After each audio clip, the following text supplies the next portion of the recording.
بادشاہ آیا اور دربار کے تخت پر بیٹھا، جس کے ساتھ ملکہ اور شہزادی بھی آ گئی۔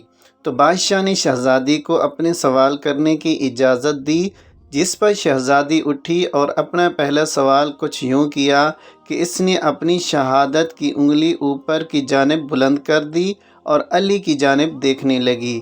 علی کچھ لمحے رکا اور کچھ سوچ کر اٹھا اور اپنی شہادت کی انگلی اور اس کے ساتھ والی دوسری انگلی بھی ہوا میں بلند کر دی۔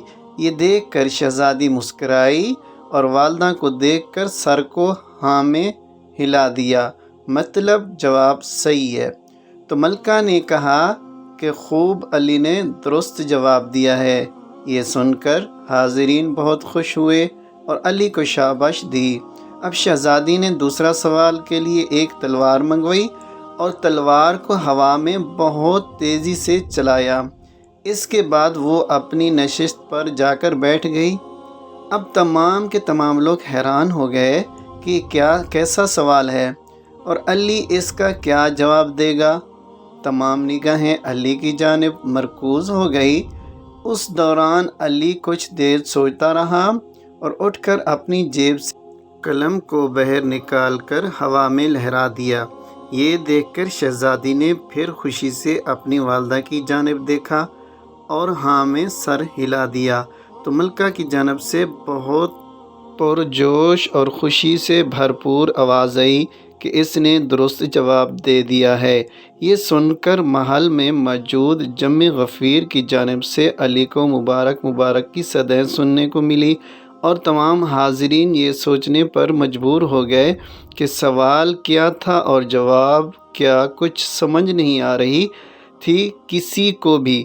اب تیسرے سوال کی باری تھی اور سب دعائیں مانگ رہے تھے کہ اللہ پاک علی کو اس تیسرے سوال پر بھی کامیابی عطا فرما۔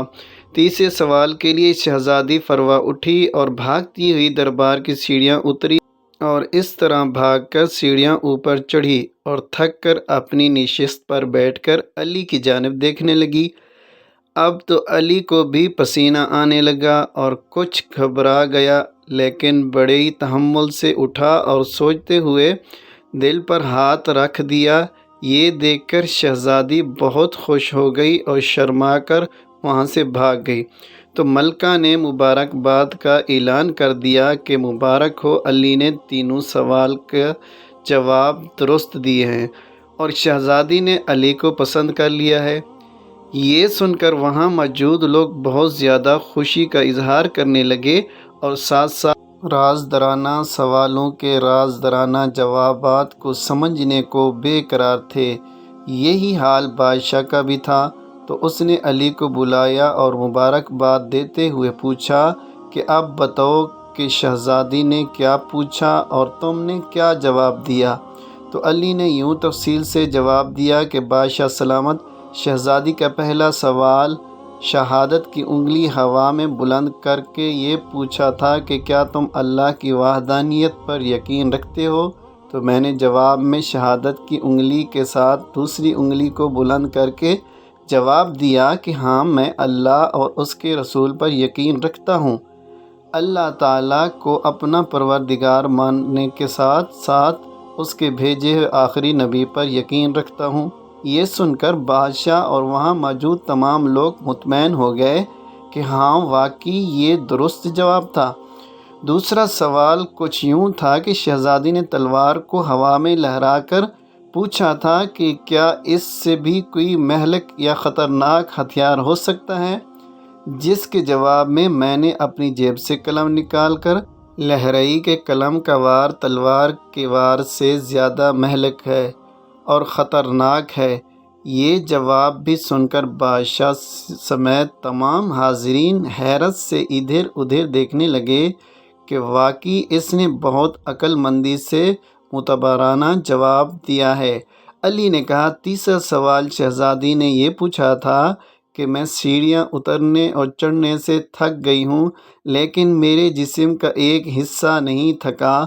تو میں نے جواب میں اپنے دل پر ہاتھ رکھ کر کہا کہ دل جسم کا ایسا حصہ ہے جو پیدائش سے لے کر مرتے دم تک نہیں تھکتا اور ہر وقت اپنے حصے کا کام کرتا رہتا ہے۔ یہ سن کر بادشاہ نے پھر دربار میں اعلان کیا کہ اے لوگو، گواہ رہنا کہ میں نے حقدار کو اس کا حق ادا کر دیا ہے، اور میں نے اپنی جان سے زیادہ عزیز بیٹی کو ایسے شخص کے حوالے کر رہا ہوں جس کے پاس وہ دولت ہے جسے کوئی بھی ختم نہیں کر سکتا۔ جتنا چاہیں اس دولت کو استعمال کریں، کم ہونے کی بجائے یہ دولت بڑھتی جائے گی، اور وہ دولت علم ہے جسے کوئی چھین بھی نہیں سکتا اور لوٹ بھی نہیں سکتا۔ اس لیے اپنی شہزادی کی شادی علی سے کرنے کا اعلان کرتا ہوں۔ دوستو، واقعی علی کی دولت ایسی دولت ہے جسے جتنا بھی بانٹو وہ کم ہونے کی بجائے بڑھتی رہتی ہے۔ اس لیے آپ سب سے التماس ہے کہ یہ دولت اکٹھی کرو اپنے لیے اور اپنے آنے والی نسلوں کے لیے۔